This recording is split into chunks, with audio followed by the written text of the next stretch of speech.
வார்த்தையினால அன்பு செய்ய பழவுங்க. அது என்ன வார்த்தையினால அன்பு செய்ய? நீதிமொழிகளின் புஸ்தகம் 16 அதிகாரம் 24 வசனம் வாசிங்க.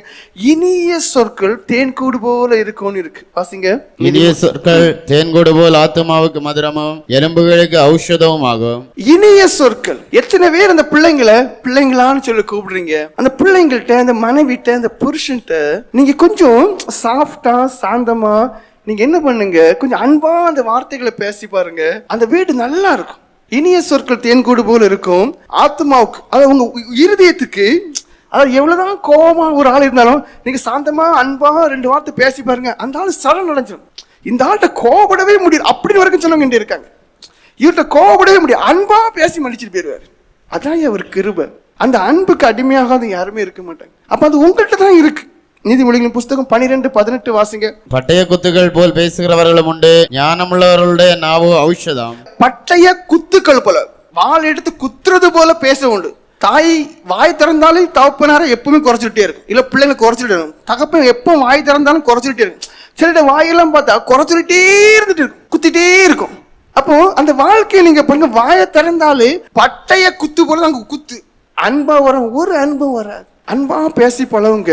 அது ஞானமுடைய நாவோ ஔஷதம், மருந்து போல உங்க ஆத்மாக்கு அது பிரயோஜனமாகவே இருக்கும். எபேசியர் 4:29 சொல்லுது, கெட்ட வார்த்தை ஒன்றும் பேசாதுங்க. இந்த தாய்மார்களுக்கும் தகப்பமார்களுக்கும் ஒரு தகப்பின் தாய் ஸ்தானான பிறகு கேட்க யாரும் கிடையாது. வாய்க்குள்ள வரதெல்லாம் கெட்ட வார்த்தைகள். கவனமா இருக்கு. நாவுனால் அன்பு செய்யுங்கன்னு சொன்னேன். அடுத்து பொருட்களினால் அன்பு செய்ய. இது வீட்டுல மட்டும் இல்ல, மற்றபடி உள்ளவங்களுக்கும்.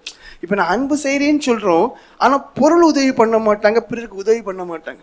உண்மையிலேயே நீங்க அன்பு செய்யக்கூடியவங்கன்னா உங்களுக்கு இருக்குதுன்னு கொடுக்கக்கூடியவங்க. 1 யோவான் 3:17-18 வசனங்களை வாசிங்க. ஒருவன் இவ்வளவு ஆஸ்தி உடையவனாயிருந்து தன் சகோதரனுக்கு குறைச்சல் உண்டென்று கண்டு தன் இருதயத்தை அவனுக்கு அடைத்துக் கொண்டால் அவனுக்குள் தேவ அன்பு நிலை கொள்ளுகிறது. எப்படி உங்கள்கிட்ட அன்பு இல்லையா, நீ கிறிஸ்தவம் கிடையாது. எனக்கு கிறிஸ்து தெரியும்னு சொன்னாலும் நீ தேவனை அறியாதவன் சொல்ற.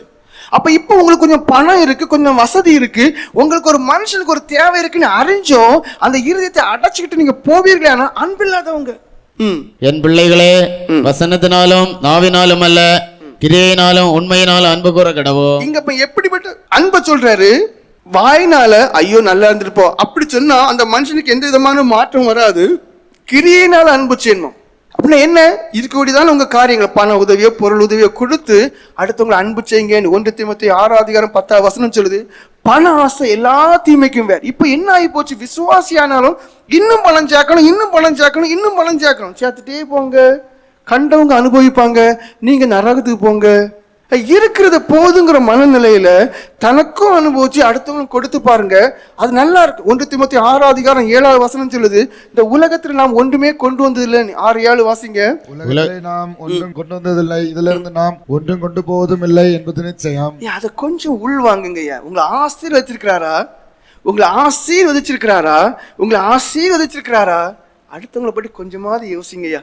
உலகத்துல நாம் ஒன்றுமே கொண்டு வந்ததில்லை, இதிலிருந்து நாம் ஒன்றுமே என்ன செய்யல, கொண்டு போவதுமே இல்லை என்பது நிச்சயம். அதை உணர்ந்து இருக்கிறதுல கொஞ்சம் என்ன செய்யுங்க, நீங்க கொடுங்க.